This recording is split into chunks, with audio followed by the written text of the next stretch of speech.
matres mo eh. Ayun yung mayoma mo, oh. Ay, gumagalaw. So, ito yung matres. Siya na yun. Kasi pag 3 months, buo na. Nakikita mo? Yan, sumipa.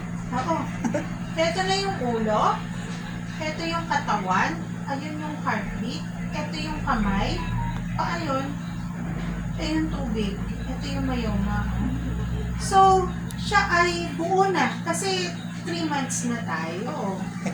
Gumagalaw na yan. Kaya lang, hindi mo pa yan mararamdaman. Pero okay lang. Kasi maliit pa ito eh. Mamaya makikita natin yung timbang. Ay, baka hindi pa. Wow. Ay, konti pa. Hindi tayo dito. Wait lang. So, lipat natin. No. Lipat tayo sa probe.